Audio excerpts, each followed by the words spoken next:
Hey everybody, this is Marco, and this is going to be your review for Terminator Dark Fate Defiance.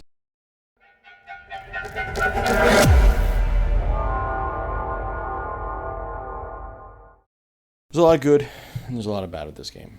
Um, First off, let's start with the good. The story. The story's okay. It's not incredible, but it's pretty good. It ends on sort of an anticlimactic note, which a lot of people maybe find spoilers, but that's the culmination to it. Every single level has a little bit of input into a larger story. However, it kind of falls flat around Act 3, I would say.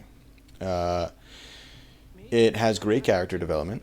It has very interesting characters. However, you don't really, besides the two main characters, you don't really get attached to anybody. And when you introduce characters like this, usually what would happen if, I don't know, like you would make them hero characters, or you'd make them like specialty characters, which you do in certain missions. You do get to use them, but not all the time. You get to use them every once in a while, and to be honest, it's not really that special. The gameplay loop, fantastic. The levels are fun, they're large, they're expansive, they're very, very, very competitive, and engaging. You want to go and explore an area to see if you can find new equipment, to see if you can find new enemies to fight. There's constantly progressing the story inside each level for like, okay, you have to go over here, you have to go over there, do this, you have to go over here, do that, and it kind of like opens up and expands the whole entire game, whole entire level system. The actual gameplay itself, it's not super challenging once you get the hang of it. The earlier levels are very hand-holdy, like, okay, do this, do that, do this, do that. It's very, very hand-holdy, but once they open up into the first world, the first actual mission you have, which the actual mission where your actions count, is this mission that's playing right behind me. And that mission is if you do not play this mission 3 or 4 times, it can be incredibly, not necessarily difficult, but like this can dictate how many people you have for the next mission. And it's an entire progressive system. It's a progressive campaign. So you're going to go from one level to the other, and you're going to carry over each unit that you save or that you find, each vehicle that you find or you save. All that is great, fantastic. The voice acting, on point. I really enjoyed the voice acting. It was really good. It was interesting. The people, like the actors, they really invested. They really engaged. They seemed like they were having fun a lot of times, which is great for me, because to me that sells it. Like, nothing is more immersion breaking than voice actors that phone it in. Like, some voice actors just don't care. They just don't. They go in for a paycheck and that's it. I'm looking at you, Triangle Strategy. I know the voice acting Triangle Strategy is absolutely horrendous. It's terrible, but what can you do? Like, it's the way it is. That story was incredible. This story, it's good. It's not gonna break anybody's brain. It's not gonna win any awards for best screenwriting or storytelling or whatever, but it will. It will satisfy a lot of people, especially Terminator fans. Terminator fans will really love it, especially Terminator Dark Fate fans. You guys will enjoy it. You're not fighting Skynet. You're fighting the Legion, and the Legion is essentially just Skynet. They're very similar, however, more up-to-date versions. You don't really get that many different Legion units that you interact with. There's 4 main units. You have the tank, you have the Spider Walker that has like 4 different variants to it. You have the artillery, and then you essentially have like 2 or 3 of the units, like squads. You have the Rev 6, which are essentially the Terminators that they're like very difficult. Then you have the homunculi. I don't know why they chose that as a name, but homunculi, that they're basically infantry units that walk around, and they have scout dogs. That's essentially it. They have explosive mine drones that attack you once in a while, but they're so useless that I never really paid attention to them unless they're like coming at a squad that's completely in the open. Then they would detonate and kill them all. But that's it. Going back to gameplay, the only real thing that I can think of that like that is bad about the gameplay loop inside each level is there's no fast travel, nothing. There's no speed up. You can't fast forward.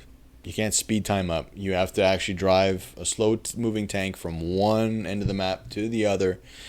And these escape points, these exit points are terrible. Sometimes they're like one mission is at one point in the map, and then oh my god, we have to leave before a legion shows up, and now I have to trek all of my units all the way back across the map. It can be a little tedious at times. That one thing about the game of Luke I don't really enjoy. Fast forward option would be great. Now getting to the not so good portion of this little review of mine. The overall map is terrible. Absolutely terrible. I thought that it would be more open-ended when I first started the game. I thought it would be like, oh, okay, you can go here, you can go there, you can go here, you can go here, wherever you want. However, the entire it's on rails. You're essentially picking a mission to go to, and that's it. Like this is you have to go here, you have to go there, you have to go here, you have to go there, and which is not really the best when it comes to real-time strategy games, especially in 2024. To me, it seems like it's a very lost opportunity, very huge missed opportunity that they should have been able to do what Company of Heroes 3 did and open up their campaign map where you can maybe go to cities and engage Legion forces or engage looters, or engage the cartel, or engage like all these different factions that you can engage in just a skirmish mode. That would have been fantastic. That would have been a great addition, and it would have made me connect more to each unit, each squad. Like instead of just having my core 4, like I had 4 units that I relied on every single time, and then I had a tank and my combat vehicle for the majority of the game.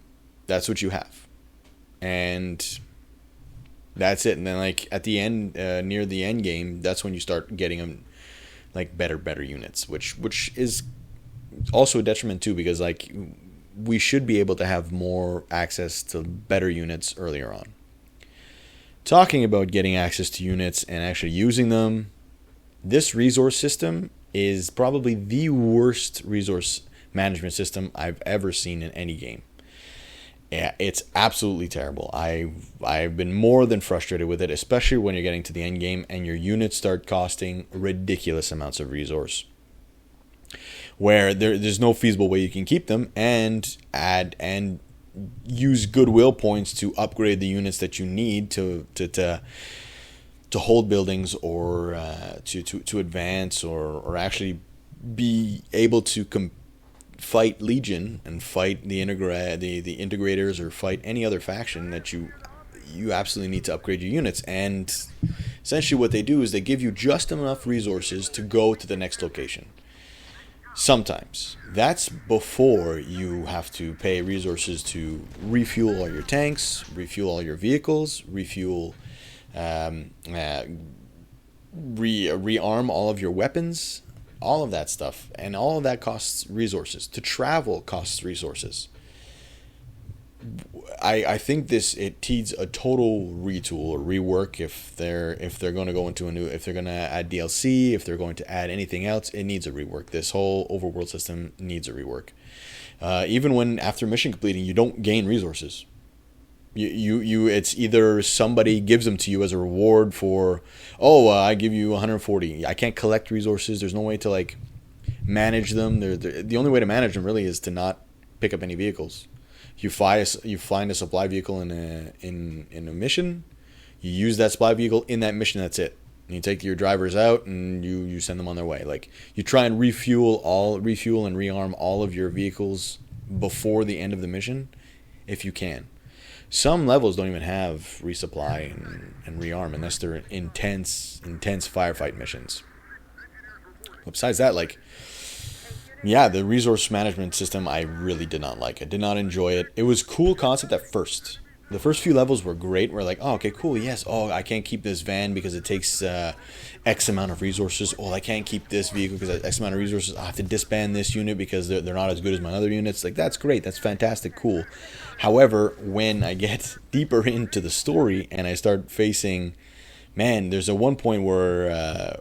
no spoilers, but you're going up against a bunch of looters, and they just have multiple series of heavy platforms that are very difficult to beat, especially when you're in vehicles, especially when you're fighting, basically walking through a town that you're going from building to building to take. You're constantly using ammunition, smoke grenades, but then you need all these resources to have access to all these different vehicles that can actually produce smoke, can lob artillery, can do multiple different things. That's why the resource system, I think, is a terrible system. It ruined it for me a little bit. Another thing that I have a problem with is the unit unlocking. Unit unlocking, man, you only have access really to movement forces, and after level 3 or 4, movement forces after level 3 or 4, after this base assault, becomes they're completely useless. The only ones that are actually that I used that actually had a very good function were the heavy machine gunners, the rocket launchers, the rocket launchers, and the actual infantry are, to me, completely useless. The rocket launchers, they can barely take anybody out. It takes 6 missiles to destroy one spider walker, which one tow missile can destroy. It's just they become very useless very quick. The autocannon, the auto assault, auto gun, whatever it is, you can upgrade them to multiple different things. They are very cool, and they can last till early mid game. They can really last and take out a lot of vehicles. Then you have the Maulers. Maulers are cool. They're essentially a weaker version of the Ranger. They're very squishy in open field, but they're very good in strong buildings. Very good. They'll take out enemies units very easily when they come across buildings. Maulers are very cool. But that's it. They essentially have access to Mauler units. You have access to movement units, or like integrator. You have some integrator vehicles, but you can't access integrator infantry or anything like that. You can do, I think you can get mercenaries. Yeah, you get mercenaries, and that's about it. The rest are founders or movement, and you only get founder. You can't even buy founder units. You essentially just around the middle to end game, they start joining your team. That's essentially it. So those are one thing in the unit locking I really don't enjoy either. I would really prefer if we can have to really emphasize role play. You could make if all you want to do is have movement units for the entire game, by all means go to a movement unit locale and buy a bunch. I would love that option for founders, and I would love more helicopters. Helicopters, they get introduced halfway through the game to get one, and of course the resource management does not even allow you to buy it. Like, if you want to upgrade units and at the same time buy enough resources because you can buy resources with goodwill points, buy enough resources to actually take you from one point to another, because you have about 5 days of resources to get 5 days somewhere else. Like, you can't use those resources for anything else. That's all you have. And I constantly found myself with just a little tiny bit of resource left, but by all means, that's it. If there was a way for us to maybe unlock units earlier so that we can basically build up around what we want, that'd be really good. So essentially, my final thoughts on this game. For me, it's going to get a real fun 7.5 out of 10. I had a great time, but at the end of the day, this game,